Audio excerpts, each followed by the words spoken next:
부산진 오늘의 묵상입니다. 네, 어제는 추수감사주일이었습니다. 하나님을 향한 아름다운 감사의 노래들이 오늘도 계속해서 이어지는 복된 하루가 되기를 소망합니다. 오늘 우리에게 주시는 하나님의 말씀은 사무엘하 14장 1절부터 20절까지의 말씀입니다. 스루야의 아들 요압이 왕의 마음이 압살롬에게로 향하는 줄 알고 드고아에 사람을 보내 거기서 지혜로운 여인 하나를 데려다가 그에게 이르되 청하건대 너는 상주가 된 것처럼 상복을 입고 기름을 바르지 말고 죽은 사람을 위하여 오래 슬퍼하는 여인같이 하고 왕께 들어가서 그에게 이러이러하게 말하라고 요압이 그의 입에 할 말을 넣어주니라. 드고아 여인이 왕께 아뢰일 때에 얼굴을 땅에 대고 엎드려 이르되 왕이여 도우소서 하니 왕이 그에게 이르되 무슨 일이냐 하니라. 대답하되 나는 진정으로 과부이니이다. 남편은 죽고 이 여종에게 아들 둘이 있더니 그들이 들에서 싸우나 그들을 말리는 사람이 아무도 없으므로 한 아이가 다른 아이를 쳐 죽인지라. 온 족속이 일어나서 당신의 여종 나를 핍박하여 말하기를 그의 동생을 쳐 죽인 자를 내놓으라. 우리가 그의 동생 죽인 죄를 갚아 그를 죽여 상속자 될 것까지 끊겠노라 하오니 그러한즉 그들이 내게 남아있는 숯불을 꺼서 내 남편의 이름과 씨를 세상에 남겨두지 아니하겠나이다 하니 왕이 여인에게 이르되 내 집으로 가라. 내가 너를 위하여 명령을 내리리라 하는지라. 드고아 여인이 왕께 아뢰되 내 주 왕이여 그 죄는 나와 내 아버지의 집으로 돌릴 것이니 왕과 왕위는 허물이 없으리이다. 왕이 이르되 누구든지 내게 말하는 자를 내게로 데려오라. 그가 다시는 너를 건드리지도 못하리라 하니라. 여인이 이르되 청하건대 왕은 왕의 하나님 여호와를 기억하사 원수 갚는 자가 더 죽이지 못하게 하옵소서. 내 아들을 죽일까 두렵나이다 하니 왕이 이르되 여호와께서 살아계심을 두고 맹세하노니 내 아들의 머리카락 하나도 땅에 떨어지지 아니하리라 하니라. 여인이 이르되 청하건대 당신의 여종을 용납하여 한 말씀을 내 주 왕께 엽죽게 하옵소서 하니 그가 이르되 말하라 하니라. 여인이 이르되 그러면 어찌하여 왕께서 하나님의 백성에게 대하여 이 같은 생각을 하셨나이까. 이 말씀을 하심으로 왕께서 죄 있는 사람같이 되심은 그 내쫓긴 자를 왕께서 집으로 돌아오게 하지 아니하심이니이다. 우리는 필경 죽으리니 땅에 쏟아진 물을 다시 담지 못함 같을 것이오나 하나님은 생명을 빼앗지 아니하시고 방책을 베푸사 내쫓긴 자가 하나님께 버린 자가 되지 아니하게 하시나이다. 이제 내가 와서 내 주 왕께 이 말씀을 여쭙는 것은 백성들이 나를 두렵게 하므로 당신의 여종이 스스로 말하기를 내가 왕께 여쭈으면 혹시 종이 청하는 것을 왕께서 시행하실 것이라. 왕께서 들으시고 나와 내 아들을 함께 하나님의 기업에서 끊을 자의 손으로부터 주의 종을 구원하시리라 함이니이다. 당신의 여종이 또 스스로 말하기를 내 주 왕의 말씀이 나의 위로가 되기를 원한다 하였사오니 이는 내 주 왕께서 하나님의 사자같이 선과 악을 분간하심이니이다.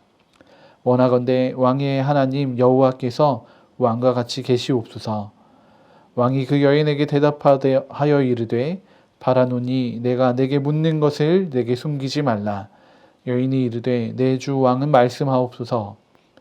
왕이 이르되 이 모든 일에 요압이 너와 함께 하였느냐 하니 여인이 대답하여 이르되 내 주 왕이 살아계심을 두고 맹세하옵나니 내 주 왕의 말씀을 좌로나 우로나 옮길 자가 없으리이다.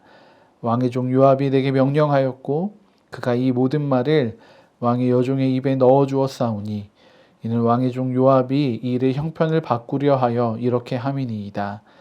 내 주 왕의 지혜는 하나님의 사자의 지혜와 같아서 땅에 있는 일을 다 아시나이다 하니라. 아멘. 하나님께서는 우리가 하나님의 백성으로 살아가기를 원하십니다. 하나님의 백성으로 살아가려면 우리는 하나님을 인정하고 하나님 앞에서 하나님과 함께 살아가야 합니다. 다윗은 이스라엘 백성들, 다시 말하면 하나님의 백성들을 이끌어가는 왕입니다. 그의 삶에는 누구보다도 하나님의 은혜가 필요합니다. 그런데 그의 삶이 조금씩 흔들리기 시작합니다. 다윗의 삶이 흔들리는 과정 중에서 벌어지는 일이 바로 오늘의 말씀입니다. 오늘의 말씀 이전에 다윗에게는 아픔이 있었습니다. 사랑하는 딸 다말이 버려진 것입니다. 그것도 자신의 아들 암논에게 말입니다. 그러나 다윗은 이 아픔을 외면합니다. 이 아픔에 침묵합니다. 그는 잠시 분노하지만 이 일에 대해서 어떤 대책도 세우지 않습니다. 이에 분노한 압살롬은 암논을 향하여 복수하고자 했습니다. 다윗은 이 복수심을 알면서도 압살롬을 제지하지 않습니다. 그렇게 2년의 시간이 지났지만 여전히 다윗은 어떤 결정도 내리지 않고 유보했습니다. 이에 반해 압살롬은 그 2년의 시간 동안 계속해서 복수할 기회를 살피고 있었습니다. 다윗에게 양털 깎는 축제일에 잔치를 베풀겠다라고 이야기하고 또 그 자리에 암논과 다른 왕자들을 초청하여 잔치를 베풉니다. 그리고 그 자리에서 암논을 죽이는 살인을 저지릅니다. 그리고 이 일을 계기로 압살롬은 그슬로 도망가게 됩니다. 그러나 압살롬에 대해서 다윗은 어떤 처벌도 내리지 않습니다. 암논의 때와 같은 모습을 보여줍니다. 그리고 그렇게 또 3년의 시간이 지나가게 됩니다. 다윗은 지난 5년 동안 자신의 자녀들이 벌인 어떤 그 모든 끔찍한 일들에 대해서 다른 행동을 보여주고 있지 않습니다. 문제를 일으킨 자녀들을 사랑하는 마음 때문인지도 모르겠습니다. 그래서 자녀들이 벌인 이 끔찍한 일들을 보고도 다윗은 눈을 감습니다. 하나님 앞에서 분명한 죄임에도 불구하고 다윗의 잘못된 사랑은 제발 자녀들만은 이 죄에서 예외가 되기를 바라고 있는 것인지도 모르겠습니다. 그가 잠시 분노하기는 합니다. 그 분노는 마치 화는 내가 다 낼 터이니까 하나님은 그만 그 잘못을 덮으시고 잊으시고 지나가 주십시오 하는 것처럼 보이기도 합니다. 이 5년의 시간을 한마디로 정리하자면 다윗은 적어도 이 자신의 가정의 문제에 있어서만큼은 하나님 없이 살아왔다라고 평가할 수 있다고 생각합니다. 그의 왕으로서의 삶의 모습이 어땠는지는 성경이 기록하고 있지 않은 부분들이라 이야기할 수 없을 겁니다. 하지만 아버지로서의 다윗의 그 모습은 하나님의 뜻을 따르지 않고 자신의 자녀들을 양육했습니다. 그저 자신의 마음을 따라 살아온 모습을 보여주고 있습니다. 어떻게 보면 그는 어떤 기준이 없이 자신의 자녀들을 대했고 또 그 결과 이 가정은 무너지게 됩니다. 자매를 욕정의 대상으로만 보게 되고 형제는 서로 죽이는 일을 계획하고 실행합니다. 그럼에도 다윗은 여전히 가만히 있기만 합니다. 그래서 오늘도 그의 가정은 조금씩 무너져 가고 있습니다. 그리고 우리는 계속되는 이 말씀을 통해서 이 일의 결국을 알게 될 것입니다. 이 일의 결과가 어떤가에 대해서도 우리가 참 많은 관심을 가져야 하지만 우리가 더 크게 관심 가져야 할 부분이 있다면 바로 다윗의 이런 모습이 우리에게도 동일하게 있다는 것입니다. 우리 역시도 하나님 앞에서 우리의 가장 약한 부분들을 숨기려고 합니다. 우리의 문제나 부끄러운 수치들을 감추고 우리 스스로 알아서 처리하려고 합니다. 그러나 우리는 기억해야 합니다. 우리는 하나님의 백성입니다. 하나님은 우리의 왕이 되시고 우리의 주인이 되십니다. 그렇기 때문에 하나님께서 우리의 삶에서 간섭하지 못할 영역은 하나도 없으십니다. 우리는 우리가 하나님의 백성으로 살아가야 하는 바로 그 자리에서 우리 스스로 눈을 감고 지나온 것들, 또 다윗처럼 침묵하고 있는 것들, 또 숨기고 있는 것들은 무엇인지 살펴보아야 할 것입니다. 우리는 이미 알고 있지만 부담되어서 들춰보지 않았고 돌이키지 않았던 우리의 그 삶의 일들을 또 그냥 유보시켜 놓고 덮어 놓았던 삶의 모습들을 다시 한번 하나님 앞에서 다루어야 합니다. 이것이 하나님께서 원하시는 하나님의 백성들의 삶의 모습입니다. 흔들리고 있던 다윗은 오늘 말씀에 등장하는 이 드고아 여인의 아들들의 이야기를 들으면서 마치 우리 아들들 같다라는 생각을 했을 것입니다. 그래서 그가 하나님 앞에 온전히 서지 못하고 숨겨놓았던 그 아픔의 시간들을 떠올렸을 것입니다. 하지만 여전히 다윗은 하나님 앞에서 이 아픔의 시간들을 다루지 못하고 있고 또 그렇기 때문에 이 드고아 여인의 이야기에 감정적인 대응들을 하고 있습니다.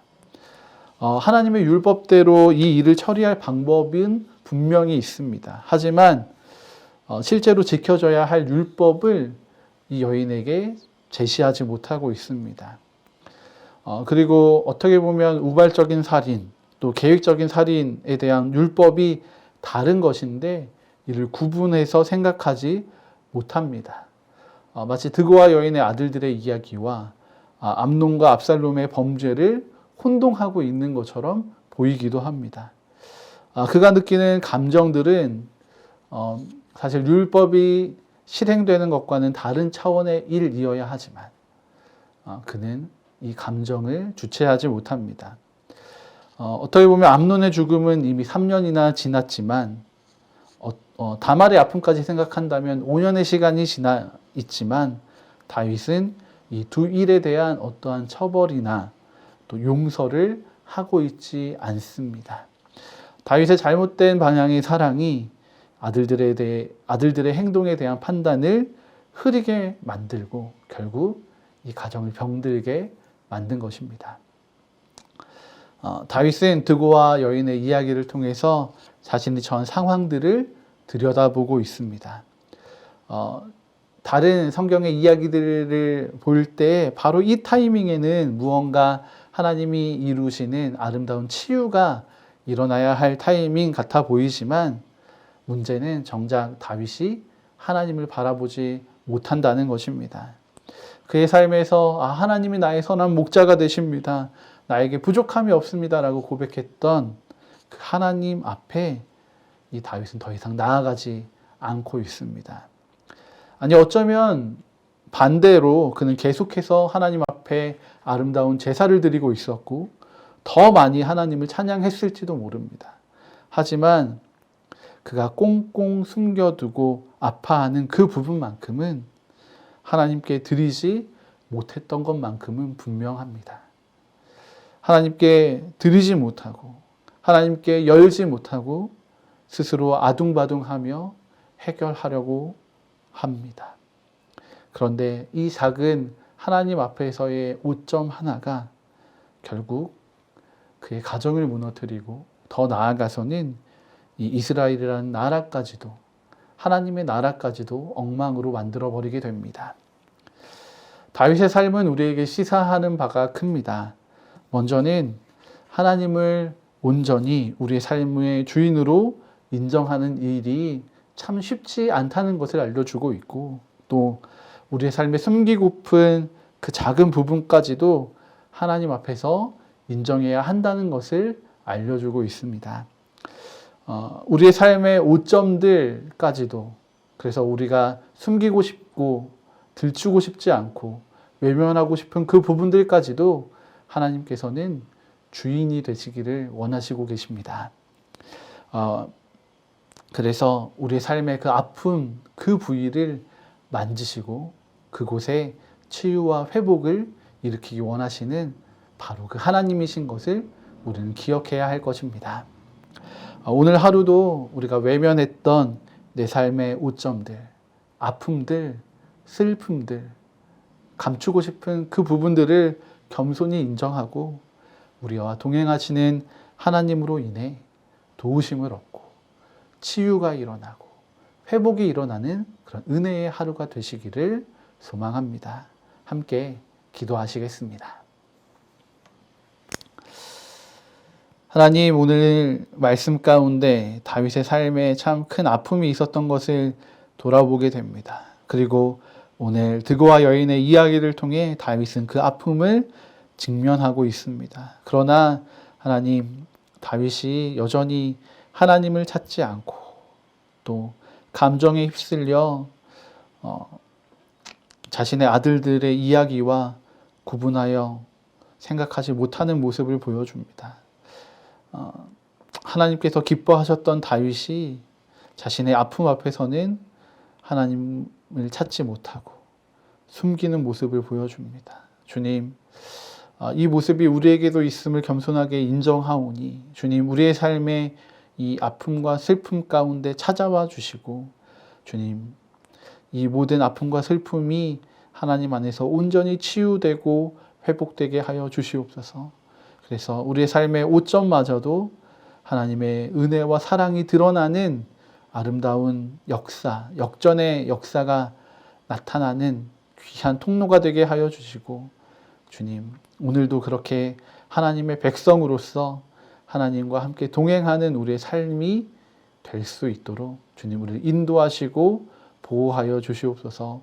주님, 우리의 믿음 없음을 긍휼히 여겨주시고 오늘 하루도 주님 안에서 온전히 살아가는 주님의 백성들 되게 하여 주시옵소서. 그렇게 우리와 함께 하실 그 하나님을 기대하고 찬양합니다. 감사드리며 예수님의 이름으로 기도드립니다. 아멘.